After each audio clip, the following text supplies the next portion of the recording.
Pred večku 200 leti nam štorija govori, da strašno so nervozni bili naši. Thank you. We're talking about a small Atlantic community with a parliament that's been in existence for over 1,000 years. We're talking about a place with good levels of education. We're talking about a place where people actually think before they jump. And I think that's why roughly two-thirds of people in the opinion polls have made their minds up. They don't want to join the European Union. It isn't going to happen. And all I can say is lucky old Iceland.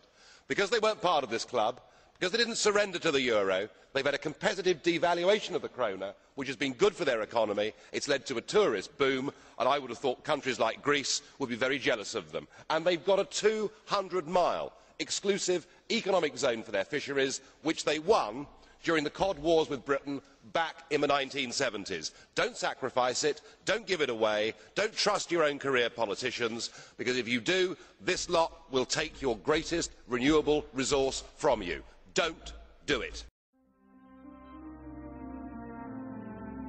On behalf of Europe of Freedom and Democracy, Mr. President Nigel Farage, the floor is yours. Well, this grand occasion, Mr. Barroso, your State of the Union speech doesn't, I think, quite put you on a par with President Obama, because there is one fundamental difference. He, of course, is elected and you are not.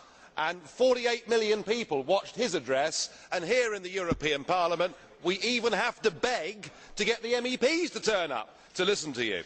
And you completely ignored the State of the Union.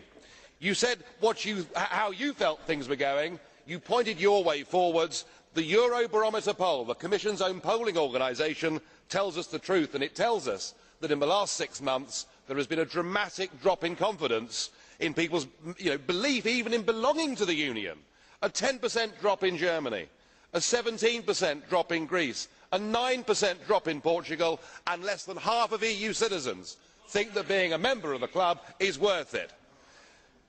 Even more revealing is that in your own country of Portugal, in the last 6 months, a further 1 in 4 people have lost total faith in EU institutions. That, Mr. Barroso, is hardly an endorsement of success or belief, and yet from most people today there seems to be this great self-satisfaction. Well, don't be too satisfied, because the people have worked it out for themselves. The real State of the Union, it is loathed and despised. And yet some claim this is because they want more Europe. Mr Verhofstadt said people want more common policies. No, the evidence is clear. The evidence is clear. Interesting, President, when I barrack people I get threatened with fines, but never mind. Never mind. The evidence is the more common policies there are, the less people like it. People have recognised the devastation of the common fisheries policy. They have recognised the inequality of the common agricultural policy, the lost business opportunities of the common commercial policy, and of course now the big one, the common currency. This ill-conceived political attempt to force people into a monetary union without ever asking any of them whether they wanted to be there. Well, it's perfectly clear that this currency doesn't suit Germany and it doesn't suit Greece. One is now trapped inside an economic prison, and you can pretend the crisis has gone away, but it hasn't, because the bond spreads are now 8% on 5- and 10-year bonds. You can smile, Mr Schulz, but you know nothing of financial markets or how these things work. And in your own country, well, why should the German taxpayer increasingly pick up the bill? This form of government isn't working, and yet what we heard today is we're going to have a common defence policy and a common foreign policy. And the other reason why these polls are where they are is people don't respect you, because you cheated to get the Lisbon Treaty through, and we were told it would simplify everything, that we'd know where we stand. Well, we don't. Who is in charge of this EU? Is it you, Mr Barroso? Is it my old friend Herman Van Rompuy? Is it the Belgian presidency? Now, that really is good stuff, isn't it? You still can't form a government in your own country, and yet you're presidents of the European Union. I mean, whichever way you look at it, the whole thing is a bit of a dog's dinner, isn't it, really? The EU has never had so much power, and yet it has never been so unpopular. But not satisfied with the €2.4 billion a year that is now being spent on EU propaganda, you want the overall budget to increase by 6%, and personally, you ought to have a full-time TV crew, we understand, to traipse round with you, new press officers, new webmasters. You are not analysing why this is going wrong. Mr Barroso, you simply don't get it.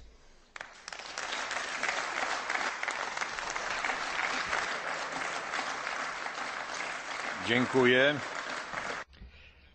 Thank you. Mr. Nigel Farage, co-president. The row over the Roma in France today is of course caused directly by failing European Union policies. It was a huge mistake to allow Bulgaria and Romania to join the European Union whilst there were millions of people, millions of Roma in those countries being heavily discriminated against. It is no wonder that now they are part of the Union, they are seeking to move elsewhere. And this goes with everything, doesn't it? Every single one of these policies fails, leads to a problem, whether it is this, whether it is the euro, and all the way through we see this fanatical political ambition to create a United States of Europe, regardless of the consequences, and at no time has any of this been endorsed by the voting public. That, Mr Barroso, is the true State of the Union. Thank you, Mr President. 30 years ago, the countries of, let's call it, old Europe, the 15 member states of the EU as it stood prior to the enlargement of the ex-Comecon countries, accounted for 36% of world GDP. Today that figure is 25%, and in 10 years' time it is scheduled to be 15%. Now, why is this happening? We can't put it all down to the rise of Asia. The share of world GDP occupied by Canada and the US has remained fairly steady over the same period. The truth is that we have burdened ourselves with higher taxes, with more restrictive regulations, with more intrusive regulators and licensors and inspectors and bureaucrats and clerks. It may have made sense when the main competition was coming from within this continent. It makes no sense in a world where we're competing with China and India.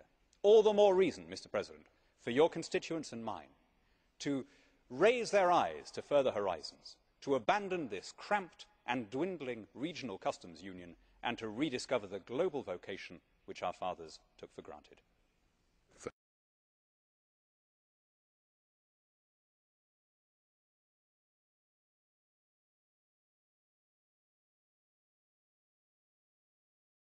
Thank you, Mr President. There are moments in this chamber when the order paper is beyond parody.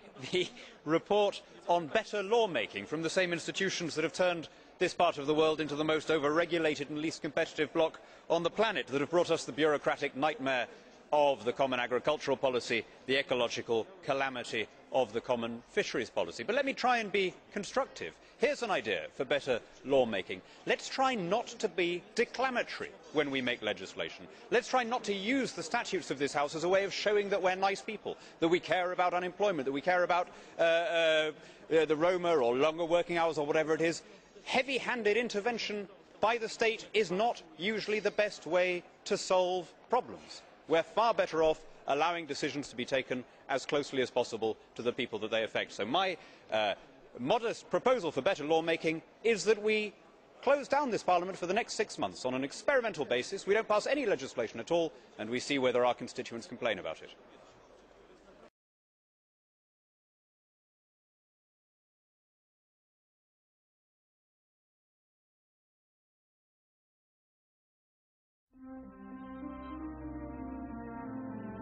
Now, Mr Farage, for 2 minutes. Well, President Barroso, you're certainly flexing your muscles, using the powers given to you by the Lisbon Treaty, which you pushed through using illegitimate means.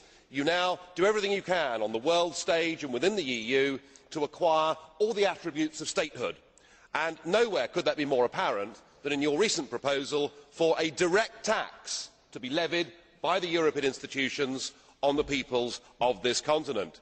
Of course, in previous times there was a very successful independence movement that campaigned on the slogan of no taxation without representation. And you certainly, sir, are not a representative. We haven't voted for you and we can't remove you. So I think with this direct tax you actually made a mistake. And what an expensive club it's becoming.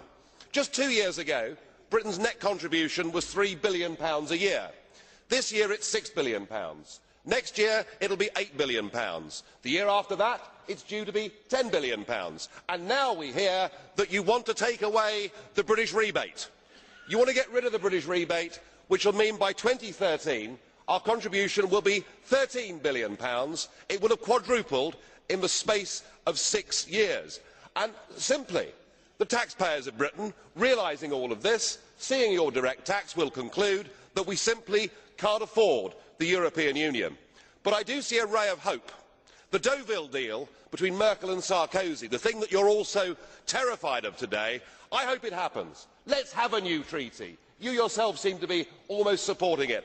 Let's have a new European treaty and let's put it to a referendum in lots of countries, particularly in Britain, and the British people will conclude that this is a very bad deal for Britain. They'll vote for us to leave the European Union and begin the unravelling. Thank you. Well, we're happy to go. Thank you.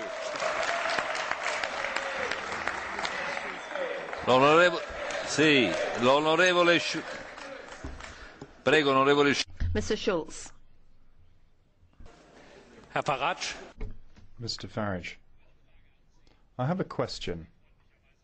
Maybe you could give us an answer. You seem so concerned about the tax coffers in the UK, and you, the same as I, had an opportunity to decide where you would get your daily allowances from at the start of this electoral period, whether it be from the national coffers or the European Union coffers. Maybe you could tell the House whether your daily allowances come from the EU budget or from if you opted for the national system in the UK. I think we ought to do away with this notion of European money. Prior to there being a direct tax, there is, as we speak today, no such thing as European money. It's our money. We are a massive net contributor into this European Union for no single economic benefit in return whatsoever. No. It's our money. Non posso Presidente Barroso. President Barroso. No, I usually do not intervene, but there is a point of order that I want to make. It is not the first time that Mr. Farage, addressing to myself, says, "You have not been elected." Certainly I have not been elected by you, but I have been elected by this Parliament. I have been elected in a secret vote by this Parliament, and you belong to this Parliament. I consider that always saying that myself or the Commission have not been elected is a lack of respect to the Commission and to the Parliament to which you belong.